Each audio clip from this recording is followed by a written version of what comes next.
నమస్తే దోస్తులు, ఎట్లున్నారు? అందరు మంచిగున్నారా? ఇవాళ తెలంగాణలో ఉన్న ముఖ్యమైన ముచ్చట్లేందో ఓసారి చూద్దాం. తెలంగాణ రైజింగ్ గ్లోబల్ సమ్మిట్ కు అంగరంగ వైభవంగా ఏర్పాట్లు చేస్తున్నది రేవంత్ సర్కార్. దాదాపు 5,000 మంది అతిథులు ఈ సదస్సుకు హాజరుగానున్నారు.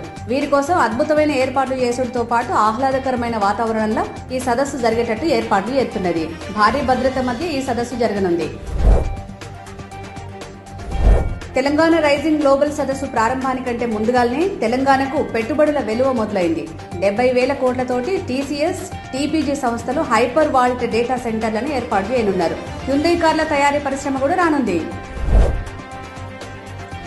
తెలంగాణ ప్రభుత్వం రానున్న 3 ఏళ్లలో తెలంగాణలోని పట్టణ ప్రాంతాల్లోనూ ఇందిరమ్మ ఇళ్లు పూర్తి చేయనుంది.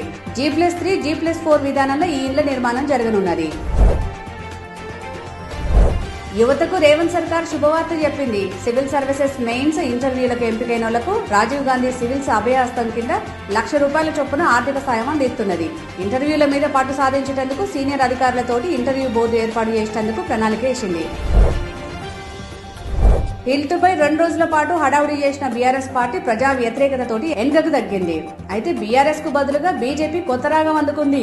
బీఆర్ఎస్, బీజేపీ పార్టీలు వేరువేరు కాదని మరోసారి రుజువైంది. ఇక ఈయుల్లా తెలంగాణలో ఉన్న ఇయాలటి ముఖ్యమైన ముచ్చట్లు. మంచి ముచ్చట్లతోటి రేపు మళ్ళీ కలుద్దాం. శనార్థులు.